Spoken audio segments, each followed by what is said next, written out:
মাইজভান্ডার দরবার শরীফে শিয়াদের জায়গা নাই। মাইজভান্ডার দরবার শরীফে খারিজিদের জায়গা নাই। মাইজভান্ডার দরবার শরীফ হক দরবার, কথা বলেন ঠিক কিনা বলেন? যারা সেই পথ অবলম্বন করবে, শিয়াদের পথ অবলম্বন করবে, খারিজিদের পথ অবলম্বন করে, রাফিজদের পথ অবলম্বন করবে, ইয়াজিদবাদ তারা প্রমোট করবে, গ্রহণ করবে, এরা কখনো সুন্নি হতে পারে না। ওই সমস্ত বাতিলদের জায়গা মাইজভান্ডার দরবার শরীফে হবে না। কথা কি পরিষ্কার? হুজুরের ওয়াজ থেকে কি তা আপনারা বুঝতে পেরেছেন? এটা শুধু বক্তব্য না, এটা সিদ্ধান্ত। এই বক্তব্যগুলো শুধু বক্তব্য না, এটা সিদ্ধান্ত। কলিজাটা ভরে গেছে, আরো আধা ঘন্টা শ্রোতা হয়ে থাকতে পারলে জীবনটা ধন্য হতো। কথা বলেন ঠিক কিনা বলেন? আমি আজকে অভিভূত হয়েছি শাহজাদা ডাক্তার সৈয়দ হোসেন সাইফ নিহাদুল ইসলাম মাইজভান্ডারী মুনতাজিলুল আলী, তিনি আহলে বাইত রাসূল সাল্লাল্লাহু আলাইহি সাল্লামের সম্পর্কে, মৌলা আলী হায়দারে কাররার শের খোদা মুশকিল কুশা মৌলা আলী কাররামাল্লাহু তাআলা ওয়াজহুল কারীম সম্পর্কে এবং সাহাবে আজমাইন সম্পর্কে, খোলাফায়ে রাশিদিন সম্পর্কে, আউলিয়া কেরাম সম্পর্কে তিনি দায়িত্বহীন কণ্ঠে এত ঝাঁঝালু, এত বর্তমান সমাজের কথা বলেছেন যে এই কথাগুলো অসংখ্য অগণিত দেশ এবং প্রবাসের মানুষের জানার আগ্রহ, বোঝার আগ্রহ ছিল।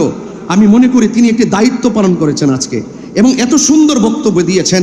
এই বক্তব্যের আলোকে আমি আর এই যে মৌলা আলী কাররামাল্লাহু তাআলা ওয়াজহুল কারীম সম্পর্কে, আমি আর সেদিকে যেমন এই কথাগুলি যথেষ্ট হয়ে গেছে এই হাউজের জন্য, আমি একটু অন্যদিকে যাবো। তবে এতটুকু বলতে চাই, শাহজাদা ডাক্তার সৈয়দ হোসেন সাইফ নিহাদুল ইসলাম মাইজভান্ডারী সাহেব তিনি যে আলোচনা করেছেন, এই আলোচনার দ্বারা দায়িত্বহীনভাবে আজকে প্রমাণ হয়েছে মাইজভান্ডার দরবার শরীফে শিয়াদের জায়গা নাই।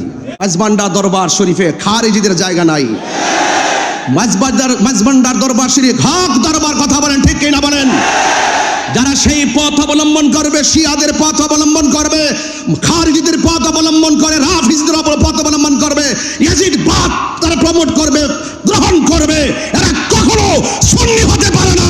ওই সমস্ত বাতিলদের জায়গা মাইজভান্ডার দরবার শরীফে হবে না।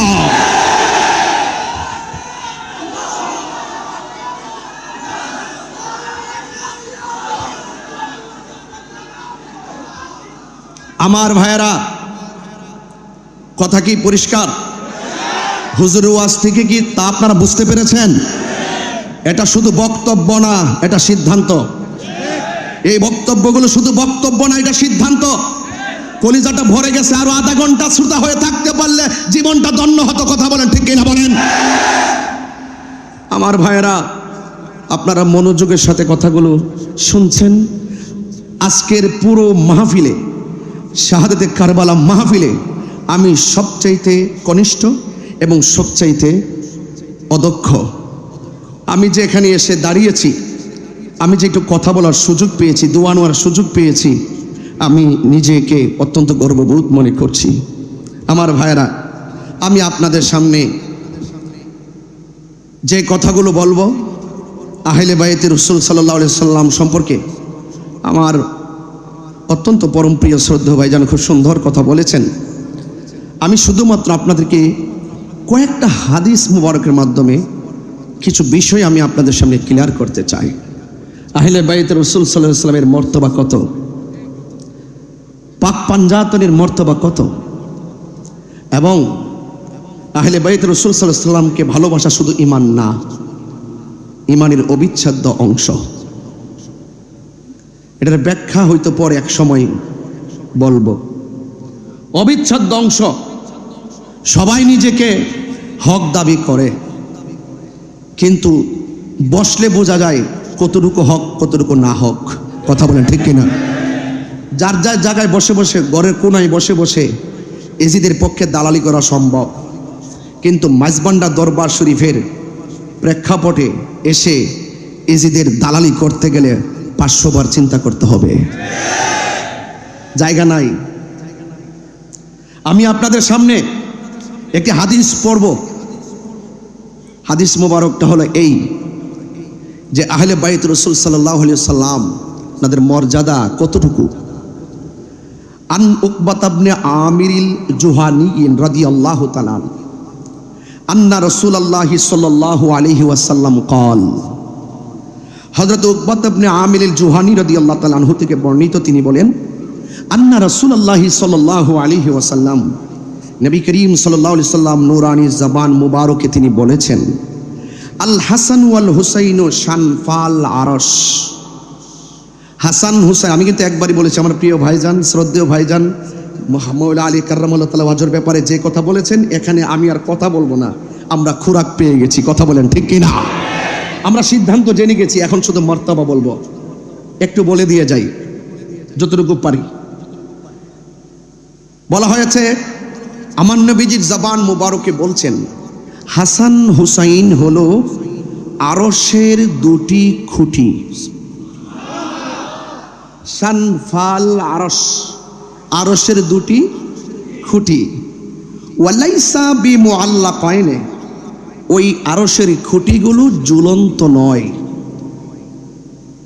ওই আরশের খুঁটিগুলো ঝুলন্ত নয়।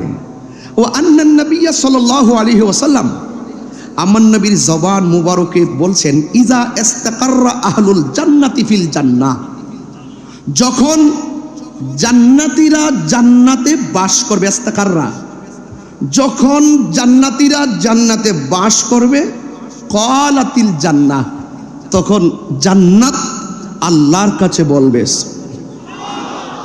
কি বলবে? ইয়া রব, হে আমার আল্লাহ, হে আমার রব, ওয়াক্তানি আন তুযায়্যিনানি বিরুকনাইন মিন আরকানিকা। ও আমার রব, ও আল্লাহ, আপনি তো আমি জান্নাতকে বলেছিলেন আপনার খুঁটি সমূহ থেকে দুটি খুঁটি দিয়ে আমাদের জান্নাতকে সুসজ্জিত করবেন। এতটুকু কি পরিষ্কার? এখন আল্লাহ পাক রব্বুল আলামিন কি জবাব দিচ্ছেন দেখেন। আল্লাহ পাক রব্বুল আলামিন বলবেন, আওয়ালামি উযায়্যিনকা বিল হাসানি ওয়াল হুসাইনি, আমি কি তোমাদেরকে হাসান হুসাইন দিয়ে সাজিয়ে দেইনি? আর বড় করে বলেন না সুবহানাল্লাহ। এই দুইজনই হলো আমার সেই খুঁটি, জোরে বলেন না সুবহানাল্লাহ। এতটুকু পরিষ্কার। তাহলে হাসান হুসাইন রাদিয়াল্লাহু তাআলা আনহুমা স্রেফ সাধারণ কোনো ব্যক্তি নন, তিনারা হলো আল্লাহ পাকের মনোনীত স্পেশাল একটি পজিশন, যাদেরকে ভালোবাসা কোনো মূল্যার সিদ্ধান্ত নয়, যাদেরকে সর্বাগ্রে রেখে ভালোবাসা হলো স্বয়ং আল্লাহর সিদ্ধান্ত। এত কোনো সন্দেহ নাই। আর একটা হাদিস বলি, আনিল মুসাইয়িব ইবনে নাজাবাহ রাদিয়াল্লাহু তাআলা আনহু, হযরত মুসাইয়িব ইবনে নাজাবাহ রাদিয়াল্লাহু তাআলা আনহু থেকে বর্ণিত, قال علي بن ابي طالب رضي الله تعالى عنه, হযরত আলী কাররামাল্লাহু তাআলা ওয়াজহুল কারীম তিনি বলেছেন, قال النبي صلى الله عليه وسلم, আমার নবীর নিজের জবান, নিজের নূরানী জবান মুবারকে বলেছেন, ইন্না কুল্লা নাবিয়্যিন উতিয়া সাবআতা মুজাবাআ আও রুকাবাআ। মনোযোগ, আল্লাহর হাবিব সাল্লাল্লাহু আলাইহি সাল্লাম বলেছেন, আদম ও সফিউল্লাহ থেকে ঈসা রুহুল্লাহ পর্যন্ত প্রত্যেক নবীকে আল্লাহ পাক স্পেশাল 7 জন করে মনীষী দান করেছেন। সুবহানাল্লাহ।